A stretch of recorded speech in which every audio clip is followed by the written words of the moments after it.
Hello बच्चों, कैसे हैं आप सब लोग। होप आप सब लोग बहुत अच्छे हैं एंड सेफ हैं अपने घरों में।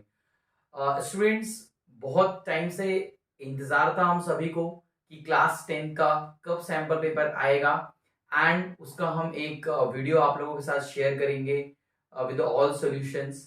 बिकॉज ये सैंपल पेपर हमारे लिए इम्पोर्टेंट इसलिए हो सकता है because first time due to Covid term 1 and term 2 two parts में अभी हमारे एग्जाम्स कंडक्ट हो रहे हैं, बोर्ड एग्जाम्स।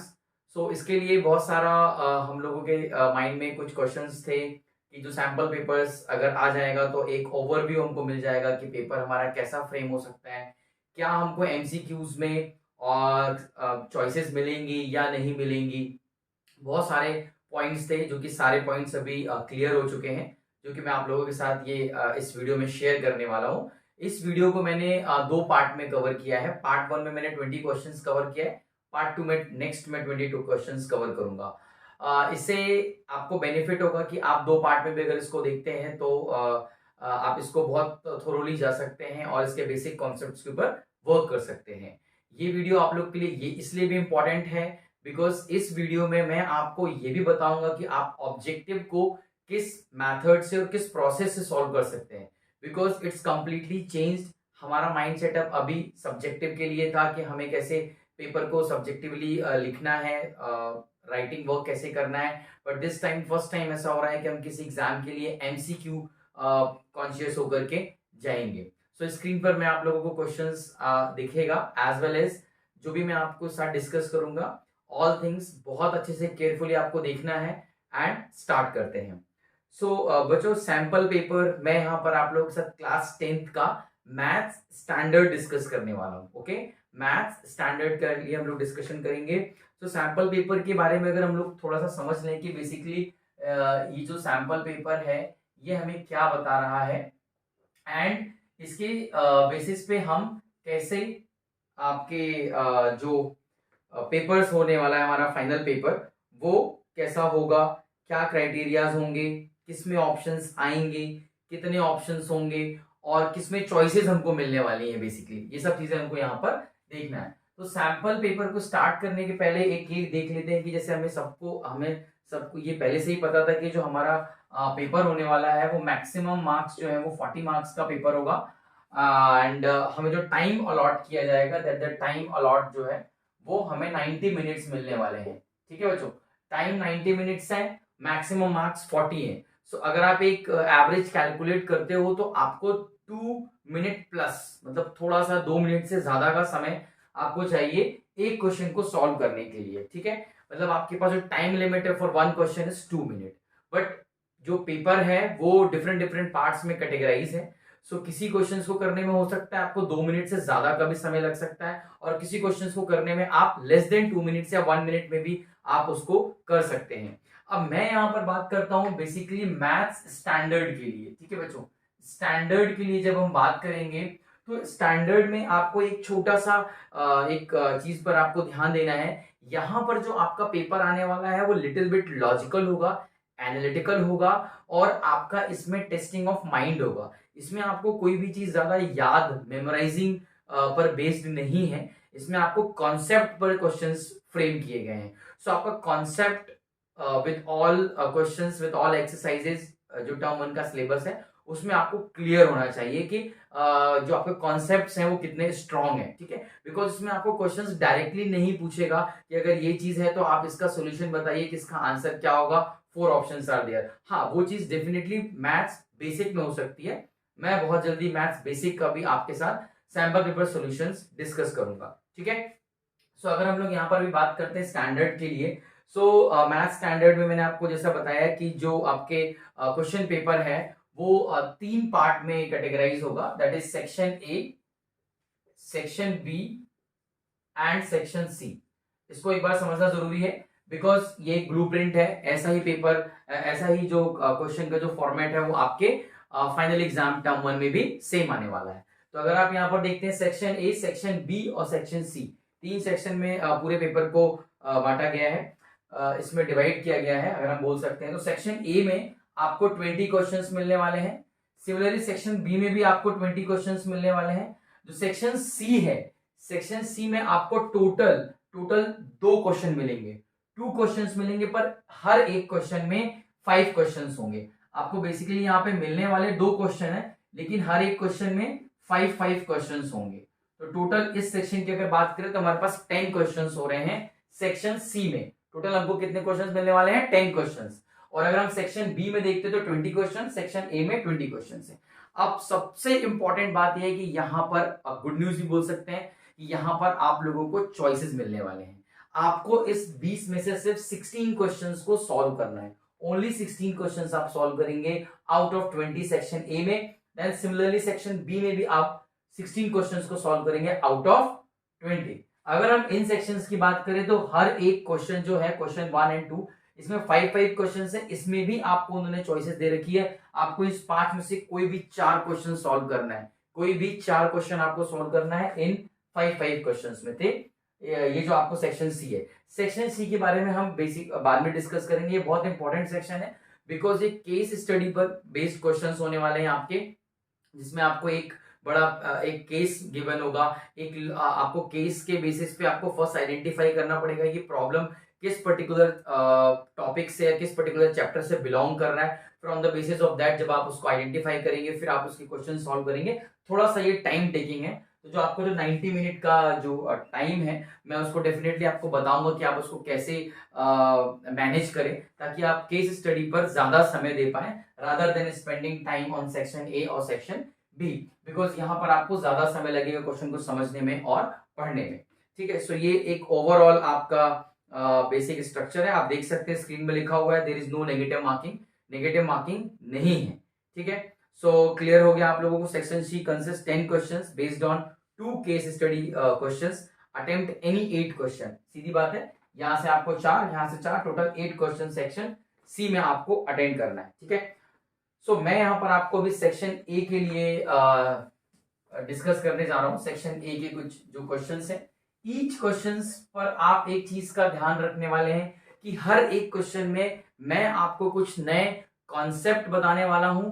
उस कॉन्सेप्ट्स को आप अपनी नोटबुक में या जो भी आपका कॉपी है आप उसमें सेपरेट उसको बनाएं, उसको लिखें उन पॉइंट्स को, बिकॉज हर एक क्वेश्चन आपको एक नया कॉन्सेप्ट देने वाला है। और ये जितना ज्यादा आप क्वेश्चंस की प्रैक्टिस करेंगे आपके कॉन्सेप्ट उतने डेवलप होंगे, बिल्डअप होंगे और आपको आपके टर्म 1 के लिए उतना ही इजी हो जाएगा। ठीक है, चलिए तो सेक्शन ए की हम लोग बात करते हैं यहाँ पर कि सेक्शन ए का स्टार्ट करते हैं। आप यहाँ पर वीडियो में देख रहे होंगे क्वेश्चन लिखा हुआ है, मैंने शेयर कर रखा है आपसे।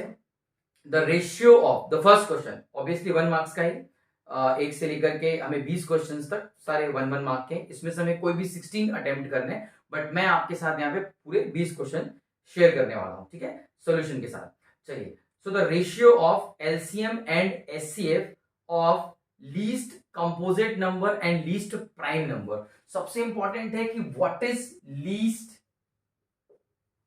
Composite, what is least composite number and what is least prime number. जो प्राइम नंबर के बारे में तो आप सब लोगों ने सुना ही होगा, मुझे ऐसा जहां तक उम्मीद है, बट कंपोजिट नंबर के बारे में मुझे ऐसा लगता है कि थोड़ा सा आप लोग अभी अवेयर नहीं होंगे कि कंपोजिट नंबर्स क्या होते हैं। सो प्राइम नंबर तो हम सब जानते हैं कि जो सबसे लीस्ट, सबसे छोटा प्राइम नंबर है वो 2 है। यहाँ पर सबसे छोटा प्राइम नंबर 2 है। बट अब यहाँ पर बात आती है कि what is composite number. Composite number क्या होते हैं? Composite numbers are those numbers जिनको हम, जो लीस्ट जो हमारे नंबर्स है, इंटीजर्स है, उनको मल्टीप्लाई करके हम नंबर को जो बनाते हैं उन्हें हम लोग कंपोजिट नंबर कहते हैं। जैसे मैं आपको एक सिंपल एग्जांपल देता हूं, 4 क्या है? 2 इंटू 2। 6 क्या है? 3 इंटू 2। ठीक है, बट हम 5 को नहीं कर सकते बिकॉज 5 क्या है? 1 इंटू 5। नो, आपको नंबर्स का प्रोडक्ट करके नंबर प्रिपेयर करना है। जो सबसे छोटा नंबर है वो कौन सा नंबर हो सकता है? कंपोजिट नंबर में वो नंबर है 4, क्योंकि वो 2 क्रॉस 2 से बनेगा। 4 के पहले के जितने भी नंबर है 1 2 3, अगर आप उनको मल्टीप्लाई करके अगर आप बनाते भी हो कंपोजिट नंबर तो वो पॉसिबिलिटी नहीं है। 4 के बाद जो नेक्स्ट कंपोजिट नंबर मिलेगा आपको वो 6 मिलेगा, बिकॉज 3 इंटू 2।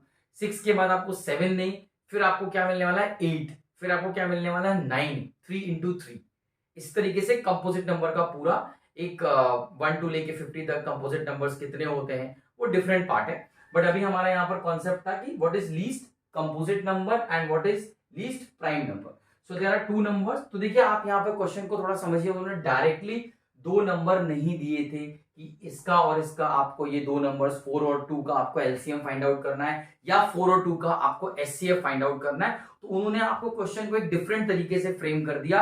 यहाँ पर उन्होंने बोला कि the least composite number and least prime number. So इससे आपको एक हिंट मिल जाती है कि आपको थोड़ा नंबर सिस्टम के बारे में गो थ्रू करना पड़ेगा, आपको नंबर सिस्टम के बारे में स्टडी करनी पड़ेगी। रियल नंबर्स क्या होते हैं, रेशनल नंबर्स क्या है, इररेशनल नंबर्स क्या है, कंपोजिट नंबर क्या है, प्राइम नंबर्स क्या है, सारे नंबर्स का आप एक बार गो थ्रू कर लेंगे इन शॉर्ट। क्योंकि हर एक क्वेश्चन 1 मार्क का है और हर एक क्वेश्चन के पीछे स्टैंडर्ड के लिए, स्टैंडर्ड की मैं बात कर रहा हूं मैथ्स में, स्टैंडर्ड में आपको हर एक क्वेश्चन के पीछे कहीं ना कहीं एक लॉजिक मिलेगा, ऐसी चेन मिलती चली जाएगी कि ये इससे लिंक है, ये क्वेश्चन इससे लिंक हो सकता है। ठीक है, तो यहाँ पर आपके पास दो नंबर है 4 और 2। जल्दी से इसको देखते हैं। इन्होंने पूछा था एलसीएम एंड एचसीएफ। तो बच्चों एलसीएम, अगर हम एलसीएम ऑफ 4 और 2 देखते हैं और अगर हम सिमिलरली एचसीएफ ऑफ 4 और 2 देखते हैं तो हमें क्या मिलने वाला है।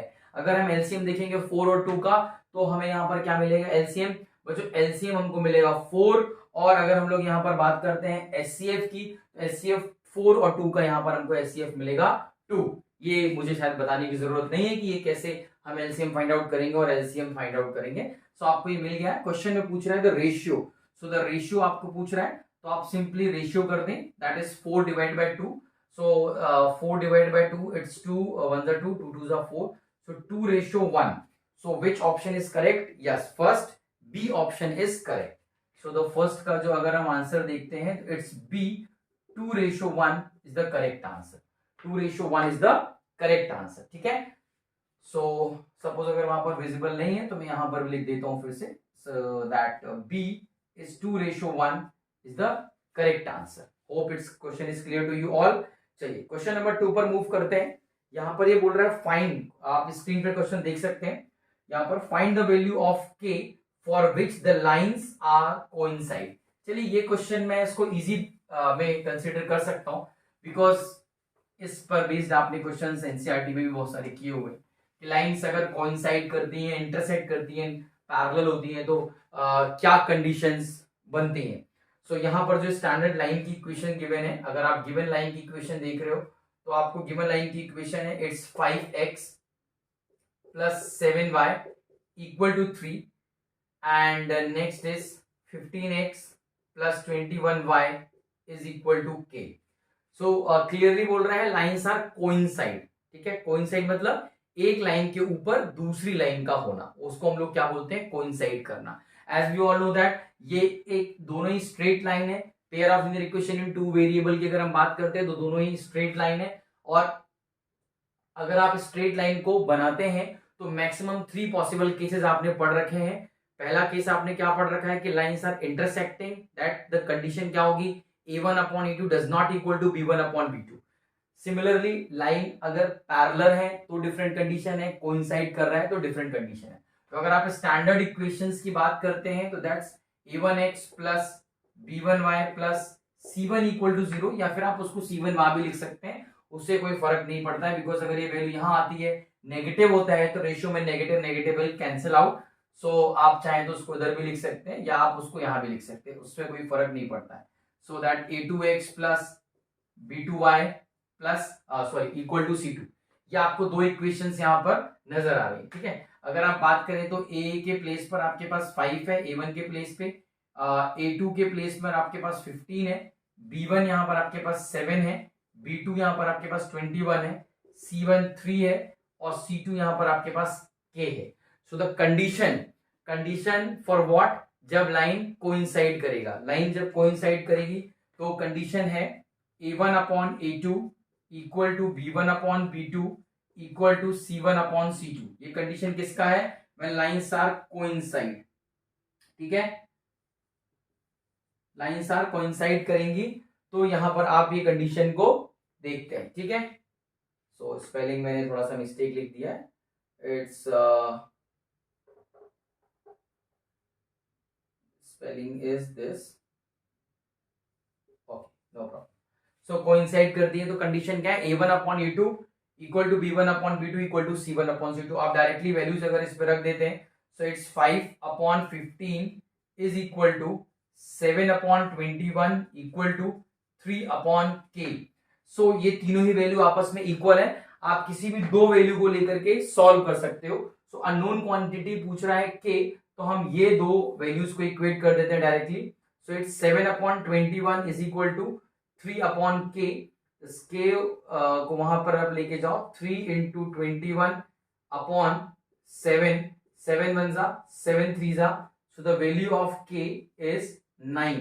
So what will be the correct answer? Option में आप चेक करो, ऑप्शन नंबर ए जो इसका आंसर होगा, आंसर अगर आप देखते हो तो वो आपको मिलने वाला है option A, that the 9 is the correct answer. ठीक है, सो ये एक बहुत ही बेसिक प्रॉब्लम है। इससे भी हम एक चीज समझ पा रहे हैं कि हमें जो तीन केसेस हैं, लाइन का कोइंसाइड होना, पैरेलल होना और इंटरसेक्ट करना, उनकी तीनों की कंडीशन और उस पे बेस्ड हमको बहुत सारे क्वेश्चंस का प्रैक्टिस करना पड़ेगा, क्योंकि ये एक अच्छा क्वेश्चन बन सकता है डेफिनेटली और सैंपल क्वेश्चन पेपर में है, तो चांसेस हैं इस टाइप के क्वेश्चंस फाइनल एग्जाम में आने के लिए। ठीक है बच्चों, तो मैं इसके ऊपर आपको जब मैं रिवीजन आपके साथ करूंगा सारे चैप्टर्स का 1 बाय 1, तो वहां पर आप और भी सारी चीजों को देखेंगे। ओके, चलिए मूव करते हैं हम लोग नेक्स्ट क्वेश्चन की तरफ। Question number third. Question number third में अगर आप देखिए स्क्रीन पर आपको दिख रहा है, क्वेश्चन नंबर थर्ड लिखा है a girl walks 200 metre toward east. A girl walks 200 metre toward east. ये एक मैं कह सकता हूं कि कोऑर्डिनेट्स के पर बेस्ड क्वेश्चन है, कोऑर्डिनेट ज्योमेट्री, बिकॉज यहां पर डायरेक्शंस हैं। सो अगर हम लोग सबसे पहले हम सेक्शन ए के क्वेश्चंस कर रहे हैं, अगर हम डायरेक्शंस को बना लेते हैं, so as we all know that it's north, ये आपका क्या है साउथ, ये ईस्ट है and this one is west. ठीक है, सो बोल रहा है कि a girl walks 200 metre toward east and then 150 metre toward north. सबसे पहले गर्ल यहां से यहां जा रही है, कितना जा रही है 200 मीटर, और उसके बाद यहां से नॉर्थ गई वो 150 मीटर। नॉर्थ को कितना मूव किया 150 मीटर।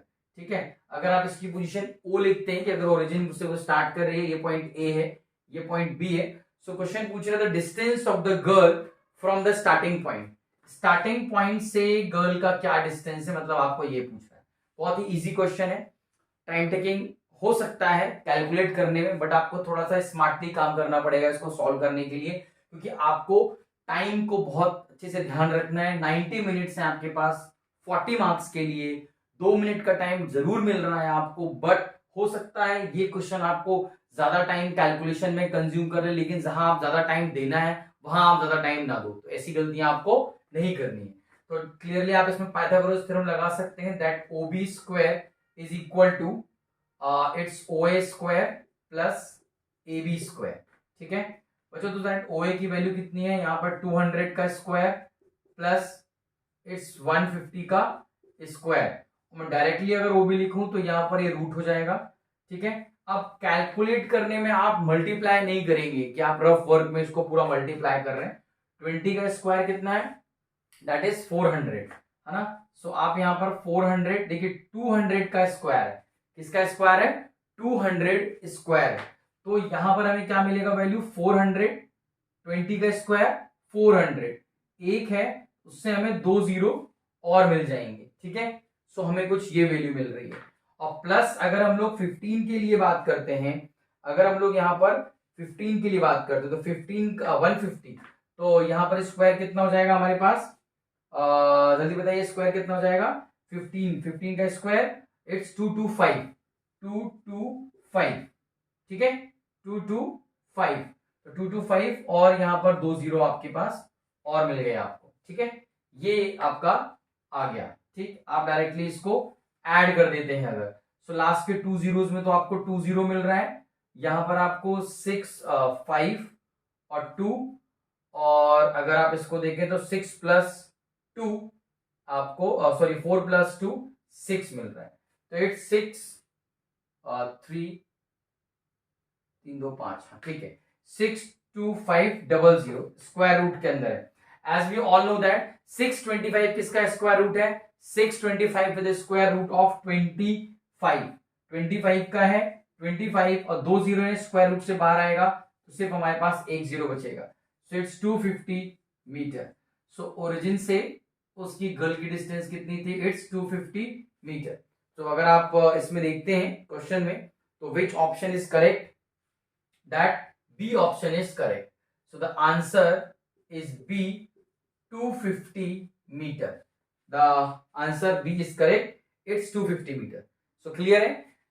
कैलकुलेशन पे ज्यादा टाइम हमको नहीं देना है। जैसे मैंने आपको बोला, आपको स्क्वायर्स याद होने चाहिए। इससे क्लियरली पता चल रहा है कि आपको एटलीस्ट 1 से लेके 30 तक के नंबर्स का आपको स्क्वायर्स एंड उसका स्क्वायर रूट आपको एटलीस्ट याद होना चाहिए, ताकि आप क्विकली इसको कर पाओ। Just don't go for the multiplication. अगर आप रफ में करो तो ये टाइम टेकिंग हो जाएगा यहाँ पर। ठीक है, 3 questions we have completed. Now move to the fourth question.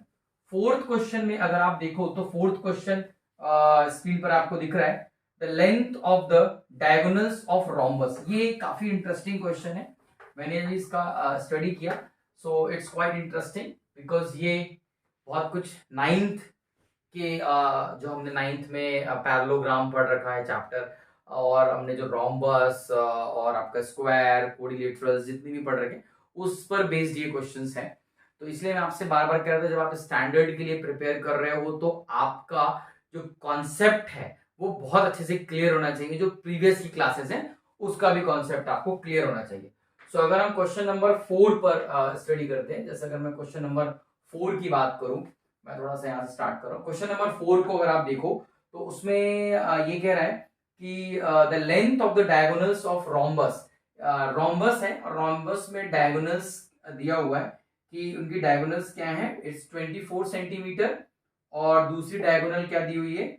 उन्होंने दिया हुआ है 32 सेंटीमीटर। 2 डायगोनल्स दी हुई हैं। And length of the altitude, the length of the altitude क्या पूछ रहा है? लेंथ ऑफ द एल्टीट्यूड क्या होगा? So length of altitude, length of altitude के लिए आपको पूछ रहा है कि लेंथ ऑफ एल्टीट्यूड क्या होगा, या फिर हम डायरेक्टली बोल सकते हैं कि हाइट क्या होगी। ठीक है, रोम्बस में जो हाइट है रोम्बस का वो क्या होगा। ठीक है, यह हमसे क्वेश्चन पूछ रहा है, सिर्फ हमको डायगोनल्स गिवन है। ये काफी इंटरेस्टिंग क्वेश्चन है कि अगर आपको डायगोनल्स गिवन है तो आप इससे क्या चीज आइडेंटिफाई कर सकते हैं। सबसे पहले तो आपके माइंड में आ जाएगा कि sir area of rhombus, area of, अगर आप एरिया ऑफ रोम्बस के लिए जाते हैं तो वो आपको क्या मिलता है? एरिया ऑफ रोम्बस अगर आप जाते हैं तो वो होता है half of product of its diagonal. So अभी हमारे पास डायगोनल्स हैं, हम डायरेक्टली रोम्बस का एरिया कैलकुलेट कर लेते हैं। Half of 24 into 32 and it's just 12 multiplied by 34 will give you 384, will give you 384 centimetre square because it's area. ये एरिया ऑफ रोम्बस निकल गया आपका। ठीक है, अब मैं अगर बोलूं कि एरिया निकल चुका है बट वो रोम्बस का एल्टीट्यूड पूछ रहा है, तो एक मैं अगर शॉर्ट में अगर मैं आपको यहाँ पर एक रोम्बस ड्रॉ करके दिखा दूं, and if this rhombus intersect each other at the point O, ठीक है, अगर इसकी डायगोनल D1 है और ये डायगोनल D2 है। ठीक, सो अगर हमें सबसे पहले हम लोग क्या फाइंड आउट कर लें? इस रोम्बस का साइड फाइंड आउट कर लें। अगर रोम्बस की हमको साइड मिल गई तो हमारे पास एक और एरिया ऑफ रोम्बस का फॉर्मूला होता है, that is defined by area of that rhombus. Area of rhombus क्या होता है हमारे पास? बेस इंटू एल्टीट्यूड, या फिर हम डायरेक्टली बोल सकते हैं base into height, base into height. So यहां पर बेस आपको कैलकुलेट कर लेना है, या जो साइड है रोम्बस का वो आप कैलकुलेट कर लोगे, और हाइट आपको, तो उन्होंने पूछ ही रखा है क्वेश्चन में कि what will be the length of the altitude, जो रोम्बस का हाइट है या एल्टीट्यूड है वो कितना होगा। सो आपसे ये पूछ लिया है, ये आपने ऑलरेडी कैलकुलेट कर रखे हो, सिर्फ आपको बेस निकालना है। अगर आपने बेस को और फाइंड आउट कर लिया तो ये क्वेश्चन आपको क्लियरली बन जाएगा। ठीक है, सो बेस कैसे निकालेंगे हम लोग? देखिए, अगर हम इस फिगर को देखें OAB, तो मुझे AB कैलकुलेट करना है। ये कंप्लीट डायगोनल D1 है, ये कंप्लीट डायगोनल D2 है। हमें ये पता है कि डायगोनल्स इंटरसेक्ट करते हैं मिड पॉइंट पे। ठीक है, यहां से यहां तक का लेंथ हो गया d1/2, यहां से यहां तक का लेंथ हो गया d2/2। ठीक, और जो आपके पास गिवन डायगोनल्स है 24 और 32, सो ये वाली लेंथ किसी को भी अगर हम अज्यूम कर लें तो एक डायगोनल इसकी 12 सेंटीमीटर हो गई और एक डायगोनल इसकी 16 सेंटीमीटर हो गई। ठीक है, सो आप इसमें पाइथागोरस थ्योरम अगर अप्लाई कर दें तो आपको ए बी मिल जाएगा क्लियरली। ठीक है, सो आप ए बी कैसे कैलकुलेट कर सकते हैं, that A B is equal to root over of 12 का स्क्वायर प्लस 16 का स्क्वायर। सो 12 का स्क्वायर कितना होता है 144, और व्हाट इज दिस 16 का स्क्वायर कितना होता है हमारे पास 256। अगर आप इन दोनों को ऐड कर देते हैं यू विल गेट 400 और that the value of A B is 20 centimetre. So ये जो आप देख रहे हो ये आपको सीधा सीधा 20 सेंटीमीटर मिल गया। ठीक है, ये कितना मिल गया आपको 20 सेंटीमीटर मिल गया। अब एरिया ऑफ रोम्बस आप ऑलरेडी कैलकुलेट कर चुके हो, 384 will be equal to base कितना आपने कैलकुलेट कर लिया 20। आपको एल्टीट्यूड या फिर मैं बात करूं हाइट आपको वो पूछ रहा था, so that 384 divided by 20 will give you the height of that rhombus. Rhombus का हाइट कितना होगा जब आप इसको कैलकुलेट करेंगे तो यह आपको मिल जाएगा इट्स 19.2 सेंटीमीटर। सो क्लियरली आप बच्चों देख पा रहे होंगे कि ये क्वेश्चन आपने अभी ऐसा क्वेश्चन 10th स्टैंडर्ड में तो कोऑर्डिनेट ज्योमेट्री में भी ऐसा प्रॉब्लम आपने नहीं किया है। सो ये प्रॉब्लम क्यों सैंपल पेपर में आपको देखने को मिला है, जबकि ये तो एक कंप्लीटली देखा जाए तो ये क्लास 9 से बहुत कुछ कोरिलेट कर रहा है। सो ये बिल्कुल पूछ सकते हैं वो क्वेश्चन, आपको प्रिपेयर रहना है हर प्रकार के हर टाइप के क्वेश्चन के लिए। That's why I am telling you कि आपका जो कॉन्सेप्ट है वो बहुत अच्छे से क्लियर होना चाहिए बच्चों। ठीक है, सो होप आपको ये क्वेश्चन भी क्लियर हो गया होगा। चलिए अब हम लोग मूव करते हैं क्वेश्चन नंबर 5 की तरफ। ठीक है, क्वेश्चन नंबर 5, फिफ्थ क्वेश्चन पे मूव करते हैं। Hope this is clear to you all, सभी को ये क्वेश्चन क्लियर हो गया होगा। चलिए क्वेश्चन नंबर 5 में क्या पूछ रहा है, क्वेश्चन नंबर 5 पूछ रहा है two fair coins are tossed, two fair coins are tossed. ये प्रोबेबिलिटी से रिलेटेड क्वेश्चन है, क्लियरली कोई बात नहीं है, प्रोबेबिलिटी से भी हम अच्छे से क्वेश्चंस में बहुत अच्छे से क्वेश्चन फ्रेम हो सकते हैं प्रोबेबिलिटी में। सो अगर हम देखें तो इसमें बोल रहा है two fair coins are tossed, what is the probability getting a most one head. ज्यादा से ज्यादा आपको हेड मिलने की क्या प्रोबेबिलिटी है अगर आप दो कॉइन को टॉस करते हो। तो क्लियरली आप ये चीज देखो कि दो कॉइन को आप टॉस करते हो, सबसे पहले तो सैंपल स्पेस क्या होगा। सैंपल स्पेस आप सब लोग समझते हो क्या होता है सैंपल स्पेस। सैंपल स्पेस मतलब मैक्सिमम पॉसिबल आउटकम्स क्या हो सकते हैं, या किसी भी इवेंट के लिए जो भी आप इवेंट परफॉर्म कर रहे हो उसका सैंपल स्पेस मतलब उसके मैक्सिमम पॉसिबल्स क्या हो सकता है। तो अगर आप दो कॉइन को टॉस कर रहे हो तो आपको हेड हेड मिलेगा, हेड टेल मिलेगा, टेल हेड मिलेगा और आपको टेल टेल मिलेगा, यही मैक्सिमम पॉसिबिलिटीज हो सकती है। तो इसको हम लोग सैंपल स्पेस बोलते हैं। ठीक है, अब आपको जो प्रोबेबिलिटी ऑफ द इवेंट, जो अभी आप इवेंट अकर हो रहा है उसकी प्रोबेबिलिटी आपसे पूछ रहा है, तो प्रोबेबिलिटी आपसे क्या पूछ रहा है most one head, most one head की आपको प्रोबेबिलिटी पूछ रहा है कि मोस्ट वन हेड क्या होगा। सो क्लियरली बच्चों मोस्ट वन हेड में अगर आप देखोगे तो मैं प्रोबेबिलिटी क्या होता है favourable outcome upon total outcome. ठीक है, सो मैं इसको शॉर्टकट में लिख देता हूं that is favourable outcome upon total outcome. So अगर आप यहां पर देखो तो फेवरेबल आउटकम जो डिजायर जो आपको क्वेश्चन में पूछ रहा है मैक्सिमम वन हेड, तो इसमें तो एक दो हेड आ रहे हैं तो एक तो आ ही रहा है, एक दो तीन केस हो रहे हैं हमारे पास, और जो टोटल नंबर ऑफ आउटकम्स हैं जब हम सैंपल स्पेसेस की बात कर रहे थे वो 4 है। सो बहुत ही आसान क्वेश्चन है, the correct option is 3/4, so that the option A is correct, option A is correct, answer A it's 3/4 is correct। अब आप देख सकते हो प्रोबेबिलिटी के इस क्वेश्चन को करने में आपको बहुत कम टाइम लगा, लेकिन हाँ रोम्बस का वो जो आपने पहला वाला प्रॉब्लम किया था उसको सॉल्व करने में आपको you will take more than 2 और 3 मिनट, आप 3 मिनट भी ले सकते हो उसको सॉल्व करने को। तो आपको टाइम को मैनेज करना है, किसी क्वेश्चंस में आपको ज्यादा समय भी लग सकता है, किसी क्वेश्चंस में आप उसको कम समय भी कर सकते हो। ये क्वेश्चन आप देखते साथ ही इसका आंसर बता दोगे 3/4। आपको इतना, ये तो मैंने एक्सप्लेन करने के लिए बताया, आप इतना सॉल्व भी नहीं करोगे, आप पेन भी नहीं टच करोगे, आप डायरेक्टली बता दोगे sir the correct answer is 3/4। But कब, जब आप प्रैक्टिस करोगे। ठीक है बच्चों, क्वेश्चन नंबर 6 पर मूव करते हैं। क्वेश्चन नंबर 6 पर मूव करते हैं। क्वेश्चन नंबर 6 में यहां पर हमसे क्या डिस्कस करने के लिए बोला उसने, क्वेश्चन नंबर 6 बोल रहे हैं triangle A B C and P Q R similar है। पहले ही बोल दिया है कि two triangles are similar the triangle. पहले हम लिखते हैं ये क्वेश्चन नंबर कौन सा है, it's question number 6। Triangle A B C and the another triangle P Q R these two triangles are similar है।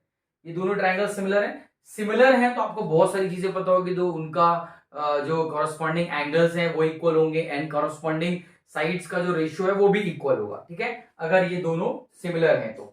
इसके साथ साथ वो आपको पूछ रहा है कि इसमें M and P N are the altitudes. ये जो ए एम है और ए एन है ये इनके एल्टीट्यूड्स हैं, यहां पर दिया हुआ है altitudes of this two triangles and A B square upon P Q square. जो A B square upon P Q square the corresponding side A B and P Q का जो स्क्वायर्स का जो रेशियो गिवन है वो आपको 4/9 given है। तो आप इसको डायरेक्टली क्या लिख सकते हो, that A B upon P Q is equal to 2/3। आप इसको डायरेक्टली क्या लिख सकते हो, that A B upon P Q का जो रेशियो है वो 2/3 है। इसका और इसका कॉरस्पॉन्डिंग जो रेशियो है वो 2/3 है। तो आपको पूछ रहा है what will be the ratio of that A M upon A N. Quickly बच्चों आप बता सकते हो, इसका बहुत ही इजी है, आपको इसमें ज्यादा रॉकेट साइंस नहीं लग रहा है, आपको बहुत ज्यादा मेहनत नहीं लग रही है। अगर आपका जो थ्योरम पर कॉन्सेप्ट आपका क्लियर है तो आप डायरेक्टली इसका भी आंसर बता सकते हो कि that A B upon corresponding side के रेशियो इक्वल होते हैं, so that A B upon P Q will be equal to A M upon A N equal to 2/3। तो इसका रेशियो भी क्या हो जाएगा 2/3। बहुत ही इजी है, कॉरस्पॉन्डिंग जो रेशियो है वो सब इक्वल होंगे, that A B upon this and this upon this, ठीक है। सो आप बता सकते हो कि जब ये इक्वल है A B upon P Q 2/3 है तो A M upon A N भी आपका 2/3 ही होगा। सो आपका करेक्ट आंसर क्या है, the option D is correct.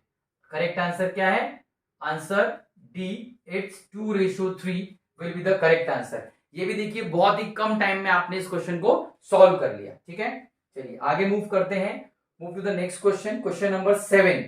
Question number 7 trigonometry से रिलेटेड कोई प्रॉब्लम है, बहुत अच्छे से देखेंगे। कॉन्सेप्ट आपको डेफिनेटली इसमें भी बहुत अच्छा मिलने वाला है, क्योंकि ट्रिगो के हर प्रॉब्लम में आपको कुछ डिफरेंट कॉन्सेप्ट्स मिलेंगे और हर कॉन्सेप्ट्स को आप उसको कॉपी में अपनी नोटबुक में जहां पर भी आप पढ़ते हैं, जिस कॉपी में पढ़ रहे हैं, जहां भी नोट्स प्रिपेयर कर रहे हैं, तो आप उसको साइड में उसको लिख लें ताकि वो फर्दर आपको जो आप रिवाइज करने बैठे तो उन पॉइंट्स को भी आप रिवाइज कर लें। सो क्वेश्चन नंबर 7 के लिए अगर हम देखते हैं तो उसमें क्या बोल रहा है कि इफ, बहुत अच्छा क्वेश्चन है, if 2 sin square beta minus cos square beta is equal to 2, then what will be the value of beta, then beta is.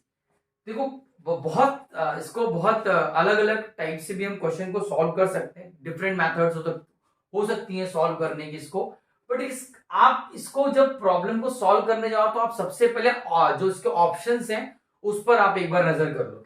So options क्या हैं, इसका पहला ऑप्शन बोल रहा है कि जो बीटा है वो 0 डिग्री होगा, जो दूसरा ऑप्शन बोल रहा है वो 90 डिग्री होगा, तीसरा बोल रहा है आपको कि वो 45 होगा, और सी आप सी बोल रहा, सॉरी C45, डी आपको बता रहा है वो कि 30 डिग्री होगा।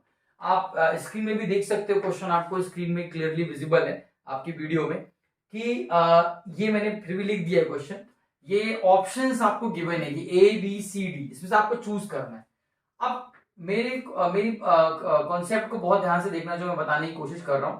अगर आप बीटा का कौन सा ऐसा वैल्यू रखते हो इन सारे में से कि आपको इस पूरी कंडीशन को फुलफिल कर जाए या सेटिस्फाई कर जाए, मतलब LHS और RHS बराबर हो जाए, अगर आप 0 रखते हो, साइन 0 पे आपको 0 मिल जाएगा, कॉस 0 आपको 1 मिलेगा, तो ये तो सेटिस्फाई बिल्कुल भी नहीं कर रहा है, ठीक है।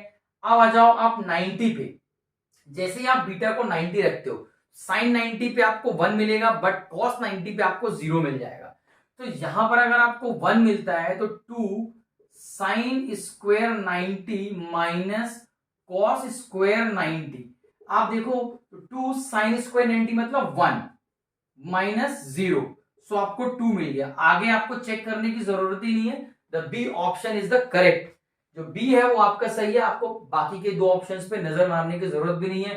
वैसे भी अगर आप 45 रखते हो तो 1/√2 मिलेगा, यहाँ पे भी 1/√2 मिलेगा, ये 2 को सेटिस्फाई करेगा ही नहीं कभी भी। So that B 90 degree will be the correct answer. तो आपको अपना अप्रोच क्लियर रखना है। कभी कभी आपको ऑप्शंस को देख करके क्वेश्चंस को आपको सॉल्व करना होगा। आप डायरेक्टली ब्लाइंडली क्वेश्चंस को सॉल्व करने पर नहीं स्टार्ट कर देंगे कि क्वेश्चन आया आप सॉल्व करने लगे, नहीं। आप एक बार ऑप्शंस को गो थ्रू कर लो कि ऑप्शंस क्या है, उसके बेसिस पे फिर आप क्वेश्चन को सॉल्व करो। इसलिए मैंने यहाँ पर क्या अप्रोच ऑप्ट किया कि एंगल, सारे एंगल को रख रख के एक बार देख लिया, जो भी उसको सेटिस्फाई कर रहा है that will be the correct answer. ठीक है, तो ये एक अप्रोच होता है ऑब्जेक्टिव क्वेश्चंस को सॉल्व करने के लिए। ठीक है, सो क्लियर है, इसका करेक्ट आंसर आप लोगों को मैंने बता दिया है। So that is B is the correct answer. ठीक है, चलिए मूव करते हैं नेक्स्ट क्वेश्चन की तरफ। क्वेश्चंस अगेन आपकी स्क्रीन पर है, सभी लोगों को क्वेश्चन विजिबल होगा, दिख रहा होगा क्वेश्चन। चलो जल्दी से हम लोग नेक्स्ट क्वेश्चन की तरफ प्रोसीड करते हैं। जो नेक्स्ट क्वेश्चन है ये भी बहुत इंपॉर्टेंट है, दैट इज क्वेश्चन नंबर 8। ये बहुत कम टाइम लेगा। यहां पर डायरेक्टली पूछ रहा है, मैं इसमें आपको ज्यादा सॉल्व करके नहीं बताऊंगा।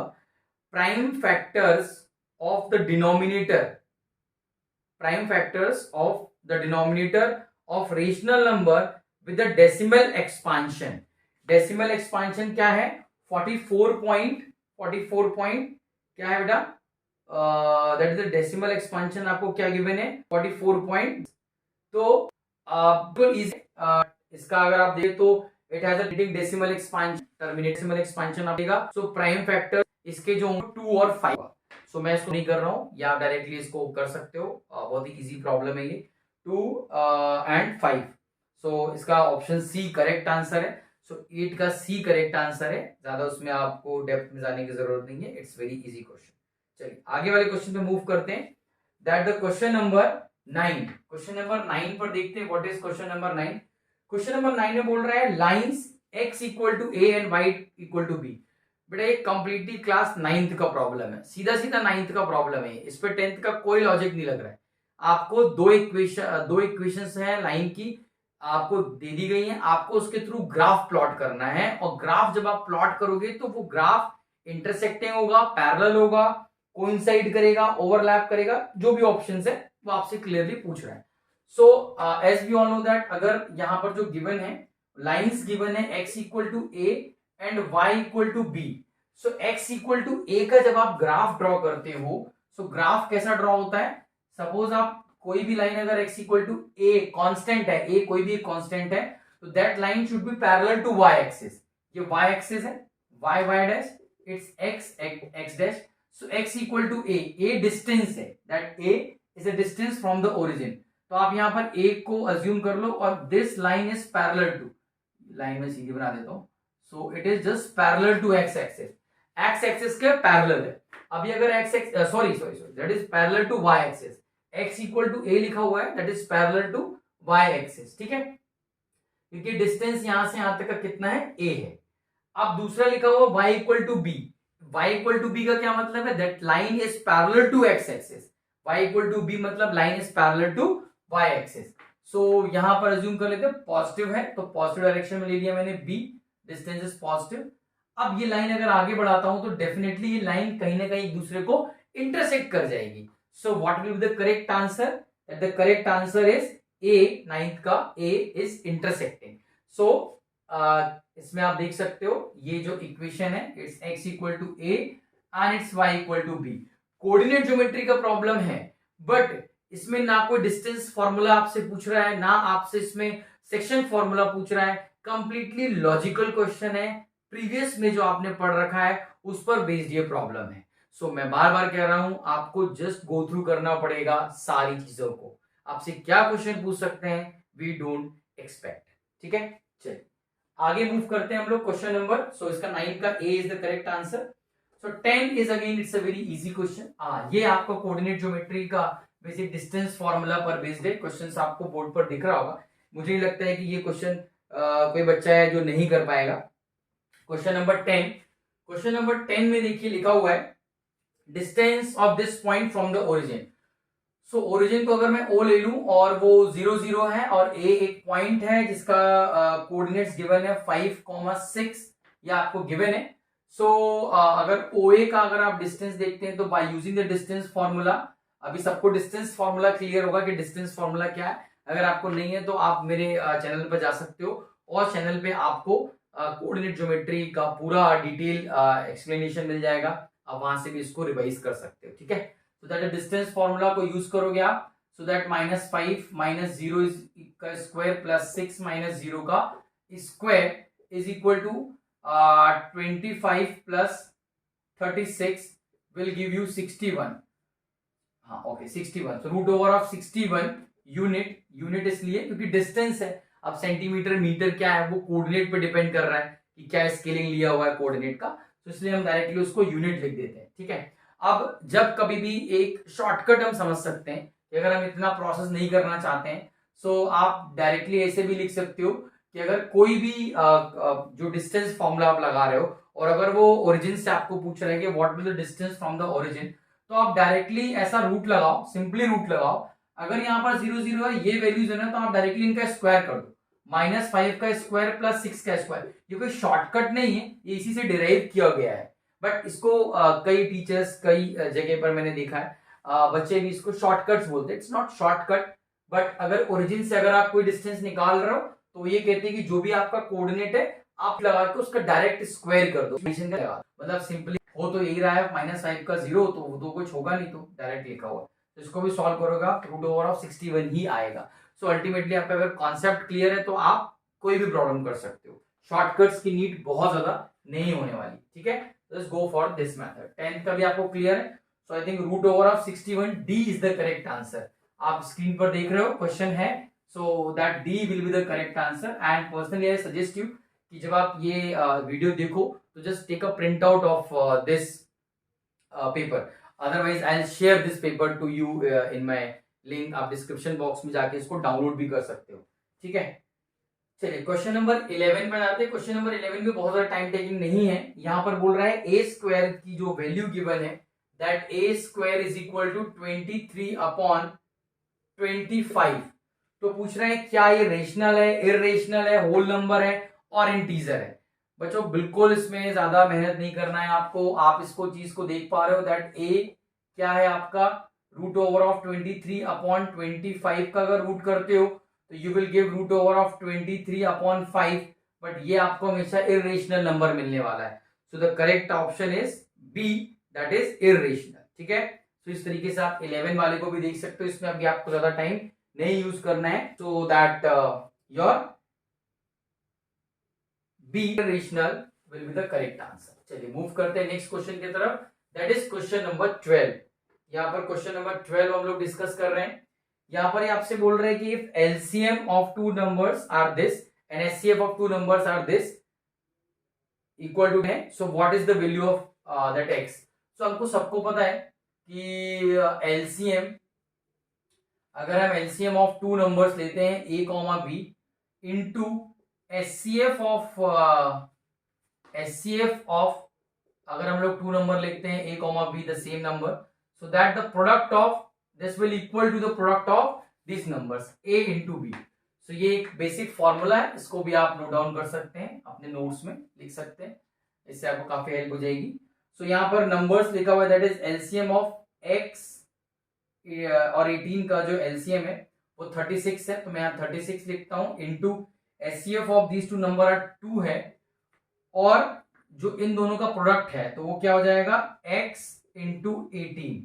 ठीक है, so what will be the value of x, so 36 into 2 upon 18 is equal to x, 2 1 जा 2 9 जा 9 1 जा 9 4 जा, so the value of x is 4 4 4 4, that the C is the correct answer। ठीक है, C इसका करेक्ट आंसर होगा 12th का, so answer आपके पास है इट्स C। ठीक है, that C is the correct answer. चलिए बच्चों नेक्स्ट क्वेश्चन की तरफ मूव करते हैं, that the question number 13। Quickly देखेंगे क्वेश्चन नंबर 13 कैसे सॉल्व करेंगे। स्क्रीन पर आप लोगों के क्वेश्चंस नजर आ रहे होंगे, सो क्वेश्चन नंबर 13 पे अगर एक बार आप नजर कर लें, पढ़ लें जरा उसको एक बार फटाक से। क्वेश्चन 13 क्या लिखा हुआ है, क्वेश्चन 13 लिखा हुआ है कि that is in triangle ABC right angle at B, if 10a equal to √3, then आपको cos a cos c का वैल्यू पूछ रहा है, ठीक है। अब ये अगर ध्यान दो तो ये हमारी जो फर्स्ट एक्सरसाइज है, इंट्रोडक्शन ऑफ ट्रिग्नोमेट्री का जो फर्स्ट एक्सरसाइज है, उस एक्सरसाइज का ये प्रॉब्लम है, मतलब टाइप ऑफ ऐसा कुछ प्रॉब्लम है। बट याद करो, आप जब उस प्रॉब्लम्स को सॉल्व करते हो ना, तो बहुत ज्यादा टाइम टेकिंग प्रॉब्लम होता है। क्यों? क्योंकि आप दो सेपरेट ट्रायंगल बनाते हो, एक ट्रायंगल के लिए पहले आप सारे रेशियो कैलकुलेट करते हो, फिर अनदर उसी ट्रायंगल में दूसरे एंगल के लिए आप सारे कैलकुलेट करते हो। तो इसमें अगर हम थोड़ा सा लॉजिक से अगर इसको देखेंगे, क्योंकि इसमें जरूरत है जो मैं आपको बताना चाह रहा हूं। तो ये राइट एंगल ट्रायंगल की बात कर रहा है, राइट एंगल बी पे बोल रहा है, तो that is A B C. हम लोग इसको ऐसा ले सकते हैं, ए बी सी यहां पर दिया राइट एंगल एट बी। इसमें जो उन्होंने बोला ना, ये 90 डिग्री पे, ठीक है। सो ये 10 ए, मतलब इस एंगल के लिए उसने बोला that 10 a is equal to √3 है। 10 ए की वैल्यू कितनी है? √3 है। तो क्या मैं ए की वैल्यू निकाल सकता हूं डायरेक्टली? मैं इसमें वो प्रोसेस नहीं ऑप्ट करूंगा कि perpendicular hypotenuse P by H B by H, because ये आपको एक ही क्वेश्चन करने में आप 10 मिनट लगा दोगे और बाकी क्वेश्चन फिर आप कब करोगे? तो वो प्रोसेस तो आपको बिल्कुल भी नहीं ऑप्ट करनी है। सो आपको एक डिफरेंट अप्रोच के साथ इस प्रॉब्लम को सॉल्व करना है। बेसिकली ट्रिग्नोमेट्री के सारे प्रॉब्लम्स को आपको डिफरेंट अप्रोच के साथ सॉल्व करना है।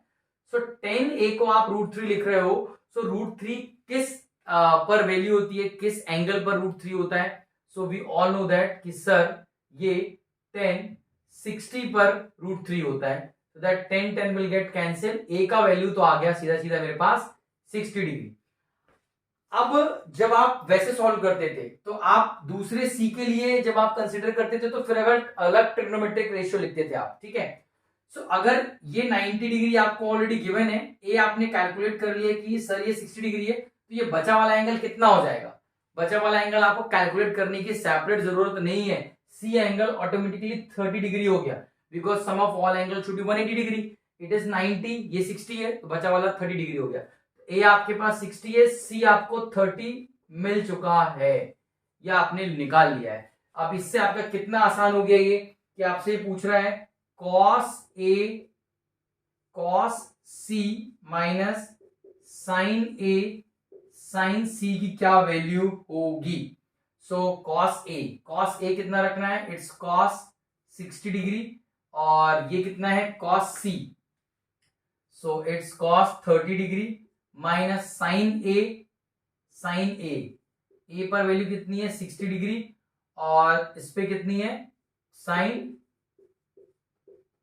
30 डिग्री, ठीक है, sin 30 डिग्री। सो 60 और 30 पे अगर आप देखो तो मुझे शायद नहीं लगता है कि आप इतना इजी प्रॉब्लम नहीं सॉल्व कर पाएंगे, बिकॉज यहां पर ये 1/2 इंटू cos 30 पर इट्स √3/2 माइनस यहां पर ये √3/2 इंटू ये 1/2 कर दो आप बच्चों, सीधा सीधा आंसर आ जाएगा 0, सारी वैल्यूज कट जाएंगी, correct answer is 0। So that is your B option is correct. So the answer is B will be 0. So hope आपको ये क्लियर हो रहे होंगे सारे क्वेश्चंस कि कैसे करना है इनको, ठीक है। ट्रिगो में थोड़ा सा आपको कॉन्सेप्ट्स के ऊपर ज्यादा वर्क करना है। चलिए क्वेश्चन नंबर अब हम लोग आ जाते हैं, दैट इज हमने अभी कौन सा किया? 13 कर लिया, मैंने यहाँ पे मेंशन नहीं किया था, इट्स 13 क्वेश्चन।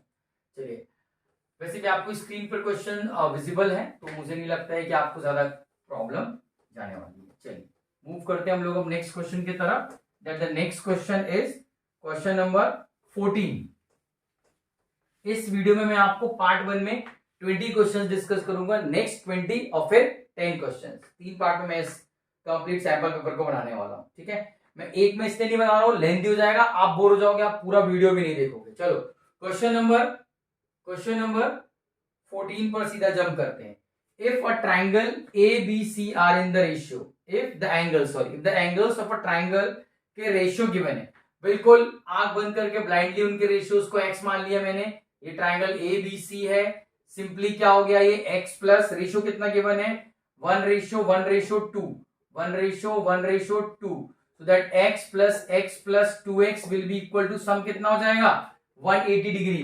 सो ये कितना हो गया? 2 3 और 1 4, 4x equal to 180 degree. So what will be the value of this? Is 180 upon 4, 4 4 जा 16, 2 4 5 जा 20, 45 डिग्री। एक्स का वैल्यू आ गया 45 डिग्री। सो इसके रेशियो 1 1 2 है। So angle A will be sorry it's 45। So angle A will be 45, angle A will be 45 degree, angle B will be 45 degree, and angle C will be how much? It's 2x, so it's 90 degree. Clearly it's 90 degree. अब आपको A B C वैसे ही question में बोल रखा है कि the largest angle being the angle C, तो ठीक है वो बताने की जरूरत नहीं है, वो डायरेक्टली एंगल C 90 डिग्री आ चुका है आपका।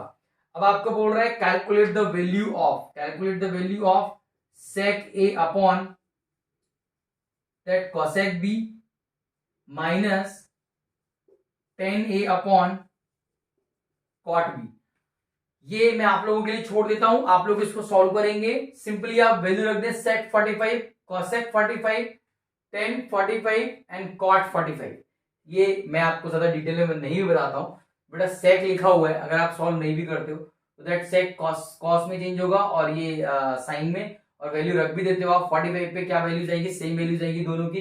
इधर भी 45 पे वैल्यू सेम आएंगे, वैसे ही कैंसिल आउट हो जाएगा और मुझे बताने की जरूरत नहीं है क्या आंसर आएगा, आप लोग उसको खुद कैलकुलेट कर सकते हो। ठीक है, सो कॉन्सेप्ट बहुत आसान था, रेशियो गिवन था, मैं डायरेक्टली एक्स निकाल लिया और उसमें सी बोल रहा था आपका लार्जेस्ट है, तो कोई प्रॉब्लम ही नहीं थी फिर तो।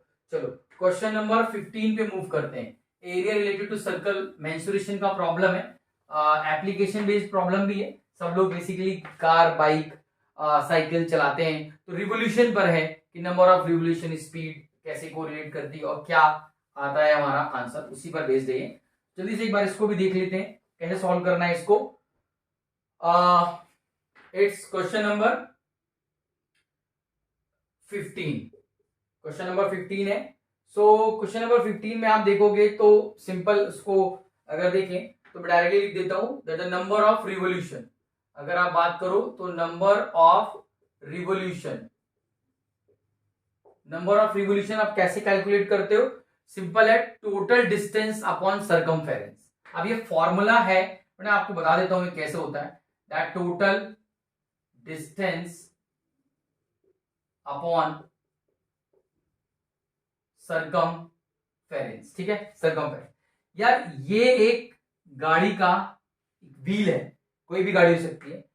अब ये यहां पर है और ये यहां से जब यहां पर पहुंचेगा तो अपना पूरा जो इसका लेंथ है that length will be equal to that circumference.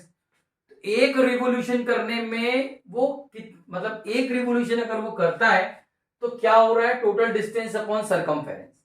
Revolution, एक कंप्लीट रिवोल्यूशन किसके बराबर होगा, जो टोटल डिस्टेंस मतलब उसने जो ट्रैवल किया है डिवाइड बाय दैट सरकमफेरेंस। तो नंबर ऑफ रिवोल्यूशन अगर एक कर रहा है तो कोई बात ही नहीं है, एक करेगा सिंपल है, अगर 1 करेगा तो सरकमफेरेंस अगर 1 किया तो 1 equal to total distance upon circumference. तो जो टोटल डिस्टेंस है वो सरकमफेरेंस के इक्वल हो जाएगी जब एक रिवोल्यूशन करेगा। मतलब ये एक बार जब पूरा घूम करके जाएगा तो ये इसका जो आपका टोटल डिस्टेंस है वो सरकमफेरेंस के इक्वल हो जाएगा। बट अगर 2 करता है तो क्या, 2 टाइम्स ऑफ सरकमफेरेंस, 3 करता है तो क्या 3 टाइम्स।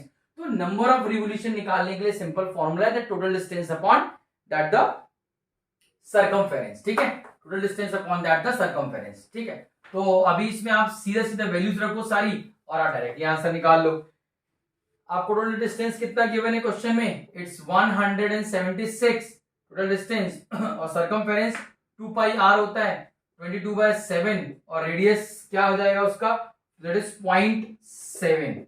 आप इसको आराम से इत्मीनान से इसको आप कैलकुलेट करो, कैलकुलेट करने का भी बहुत अच्छा तरीका है। 7 से ये वैसे ही कट गया आपका 0.1 और मल्टीप्लाई करके आप अगर ऊपर लेके जाते हो तो आपको वो डायरेक्टली कितना देगा, it will give you that is 40। So your D will be the correct answer, your D will be the correct answer. ठीक है, क्वेश्चन 15 कंप्लीट हो गया, कोई प्रॉब्लम नहीं है, कॉन्सेप्ट बेस्ड है, कर सकते हैं इजीली सभी लोग। चलिए मूव करते हैं क्वेश्चन नंबर 16 पे। क्वेश्चन नंबर 16 पैरामीटर के ऊपर है, that is perimeter of triangle ABC upon perimeter of triangle जो भी नेक्स्ट ट्रायंगल है उनका रेशियो किसके बराबर होगा, और आपको उस पर क्वेश्चन बेस्ड पूछा हुआ है। एक बार में क्वेश्चन आप स्क्रीन पर है पर फिर भी अगर आप एक बार रीड कर लो सभी लोग। Triangle ABC such that AB equal to 3 and BC equal to this, C equal to this, AB and this are the similar. तो दो ट्रायंगल की यहाँ पर बात हो रही है, दैट द ट्रायंगल ABC. एक ट्रायंगल मैंने यहाँ पर बना दिया है ABC, और that another triangle is that is DEF. DEF will be the next triangle. ठीक है, यहाँ पर ये नेक्स्ट दूसरा ट्रायंगल है. इसमें क्या बोल रहा है कि जो AB है वो 3 सेंटीमीटर है, इट्स 3 सेंटीमीटर.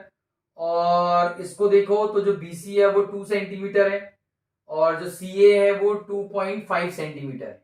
ठीक है, and these two triangles are similar. ये दोनों ट्रायंगल क्या है?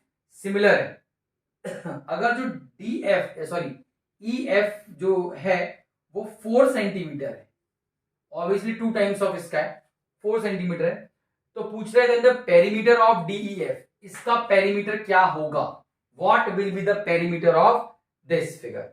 इसका पेरीमीटर क्या होने वाला है? सो जब दोनों सिमिलर हैं, तो आप सिंपली इसको देख सकते हो द पेरीमीटर ऑफ इनका ratio, perimeter of triangle ABC upon that the perimeter of triangle DEF will be equal to, उनका कोई भी एक कोरस्पॉन्डिंग साइड आप देखो जिसके लिए वो बात कर रहा है, सो दैट BC और EF. So it's BC upon EF. क्योंकि ये गिवन थे, बाकी हम क्यों नहीं ले सकते? क्योंकि ये गिवन नहीं है हमको, तो हमने ये कोरस्पॉन्डिंग साइड ले ली. सो पेरीमीटर ऑफ ABC आप डायरेक्टली निकाल सकते हो, 3 to 5 7.5. डायरेक्टली देखो, it's 7.5 upon that the perimeter of triangle DEF is equal to BC कितना है आपके पास? 2 है, और EF भी आपके पास 4 है. आप डायरेक्टली क्रॉस मल्टीप्लाई करोगे और you will get the perimeter of DEF is 15.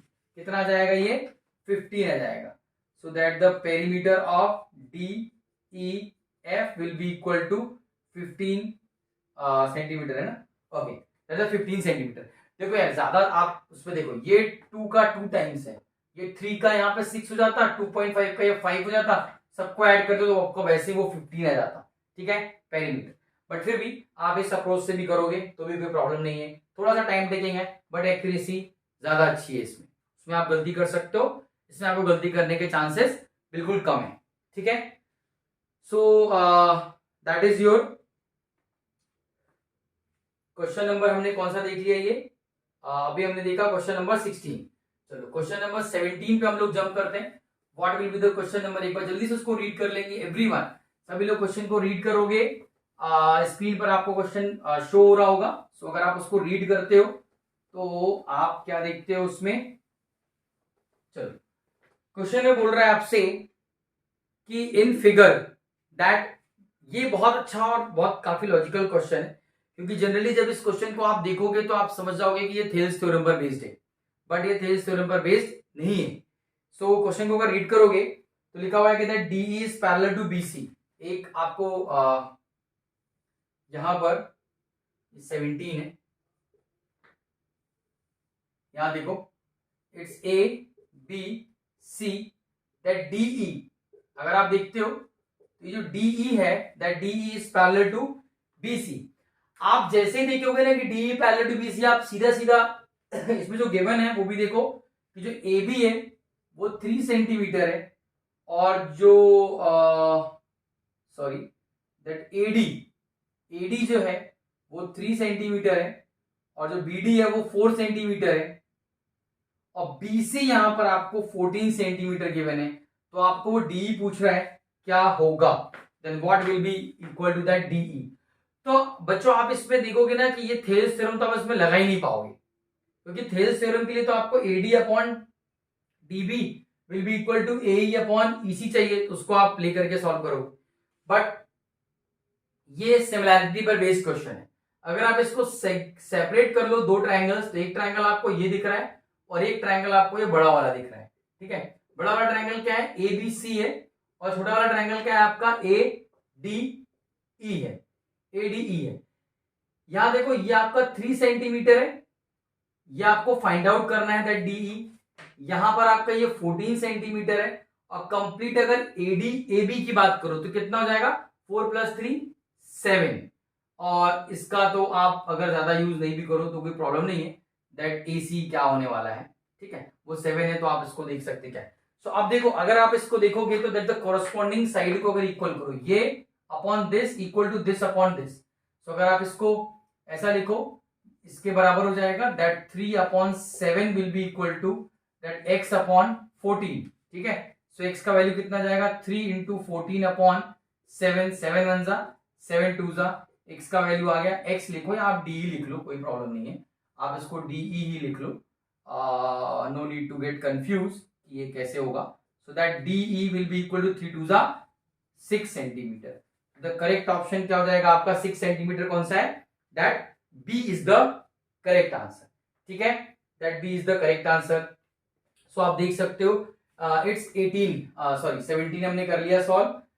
कैसे करना था, ये थेल्स थ्योरम पर बेस्ड नहीं है, सिमिलैरिटी ऑफ ट्रायंगल पर बेस्ड है। चलो मूव करते हैं क्वेश्चन नंबर 18 पर।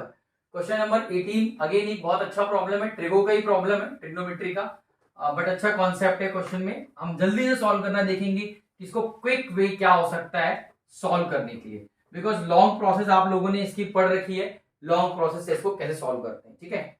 That the question number 18 is there. Question number 18 given है आपको 410 beta will be equal to 3 है, देन आपसे वैल्यू पूछ रहा है 4 sine beta minus 3 cos beta, ये एनसीईआरटी एग्जाम्पल का प्रॉब्लम है, 4 sine beta plus 3 cos beta, ये आपसे क्वेश्चन पूछा है, ठीक है।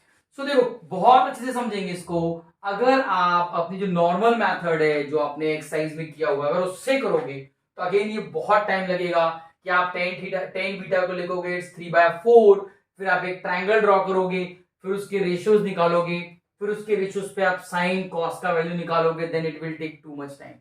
क्या अप्रोच कर सकते हैं हम लोग, इसको देखो, अगर मैं इसको डायरेक्टली न्यूमरेटर एंड डिनोमिनेटर को कॉस से डिवाइड कर देता हूं तो what I get sine upon cos, that is 410 beta minus, देखो यहां पर 3 गिवन था ना, हाँ, तो देखो आपने क्या किया, सिंपली उसको कॉस से डिवाइड किया, सो दैट इज किससे डिवाइड किया, कॉस से, तो कॉस कॉस गया, यहां पर आपको सिर्फ 3 बच रहा है, देन यहां पर भी आपको 410 बीटा प्लस 3, क्लियर। मैंने क्या किया, न्यूमरेटर एंड डिनोमिनेटर को कॉस से डिवाइड कर दिया, then I will get 410 beta और 410 बीटा, और 410 बीटा डायरेक्टली मेरे को 3 गिवन है, तो देखो 3 minus 3 upon 3 plus 3, that will be equal to 0। So what will be the correct answer 18 का, इट्स 0, तो बताने की भी जरूरत नहीं है, 18 का करेक्ट आंसर क्या है, 0। आप इस अप्रोच से इसको सॉल्व कर सकते हो, अगर आप उस अप्रोच पे जाओगे तो बहुत लेंथी होगा, बहुत टाइम टेकिंग लगेगा आपको सॉल्व करने के लिए। चलिए मूव करते हैं नेक्स्ट क्वेश्चन की तरफ, दैट द क्वेश्चन नंबर 19 एक ऐसा प्रॉब्लम है, आपको इक्वेशंस को चूज करना है, ये भी ऑप्शंस के थ्रू ही आप क्वेश्चंस पर जाओगे, आप अपने मन से इसको नहीं सॉल्व कर पाओगे, क्योंकि ऐसा है इसमें एक इक्वेशन है, दूसरी इक्वेशन आपको बतानी है, सबकी अलग अलग इक्वेशंस हो सकती है। सो पूछ रहे हैं one equation of pair, that is question number 19। One pair कितना गिवन है, ये गिवन है आपको -5x plus 7y equal to 2। सो आपको क्या बोल रहा है कि किसके लिए बताना है, तो one equation of pair that is dependent linear equation, this तो सेकेंड इक्वेशन क्या होगी इसकी, क्वेश्चन जो one equation of pair of dependent linear equation की क्या होगी दूसरी वाली इक्वेशन। जल्दी से देखो, आप ऑप्शंस पर जाओगे ना, अगर आप ऑप्शंस पर जाते हो तो आपको एक ऑप्शन मिलेगा इसमें, दैट कौन सा ऑप्शन होगा वो, आप ऑप्शन को देखो, तो अगर आप इसको जस्ट एक ऑप्शन अगर आप ए देखते हो तो वहां पे 10 है, 14 है और 4 है, 2 का मल्टीपल है, बिल्कुल सही है। बट नेक्स्ट वाले में देखते हो तो माइनस यहां पर 2 का साइन था, देन 2 है और यहां पर 4, लेकिन यहां आता तो वो माइनस हो जाता, तो बी भी कट गया आपका, ए भी कट गया आपका। सी पर आओ, -10x, ठीक है, 2 से मल्टीप्लाई हो रहा है, 14 है, ठीक है, 4 उधर है, इधर आएगा, फिर नेगेटिव हो जाएगा, ये भी एक्सेप्टेबल नहीं है। इसको आओ -2 के साथ मल्टीप्लाई करो तो -2 10 हो जाएगा, इसको -2 के साथ करोगे तो 14 होगा, इसको करोगे तो 4 होगा।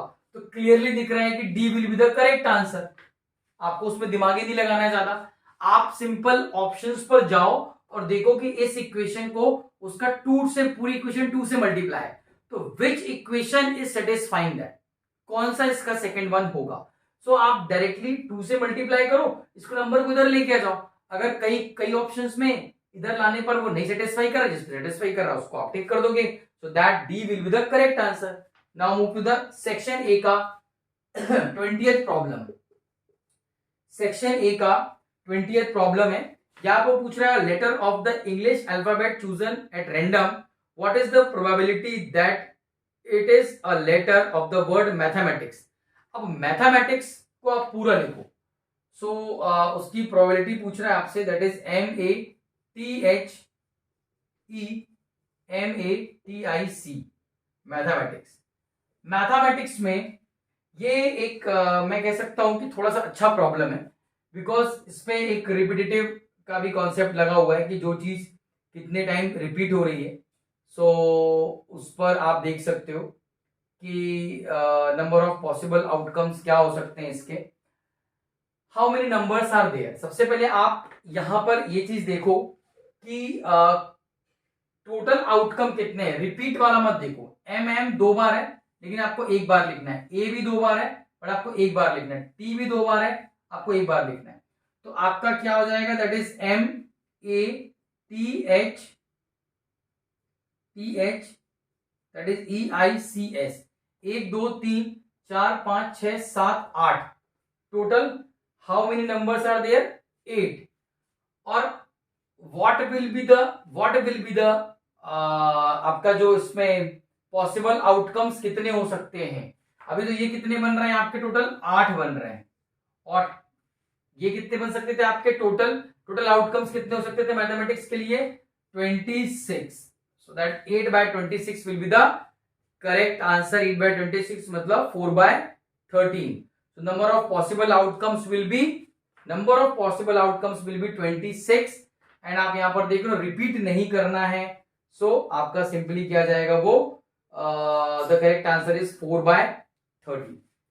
सो स्टूडेंट्स क्लियर हो गया होगा आप लोगों को कि जो मैंने फर्स्ट पार्ट आपके साथ डिस्कस किया, ईच एंड एवरी क्वेश्चन आप यहां पर देखोगे ना तो एक डिफरेंट कॉन्सेप्ट है, कई सारे इंपॉर्टेंट पॉइंट्स आपके साथ डिस्कस हो रहे होंगे। यहाँ पर सभी पॉइंट्स के ऊपर आपको वर्क करना है पैरेलली। आप जो भी पॉइंट्स आपको नए मिलते हैं उसको आप डेफिनेटली अपनी कॉपी में नोट करें, एंड रिवीजन के टाइम पर उसको आप एक बार थोड़ी देखें, फिर आप और क्वेश्चंस की प्रैक्टिस करें।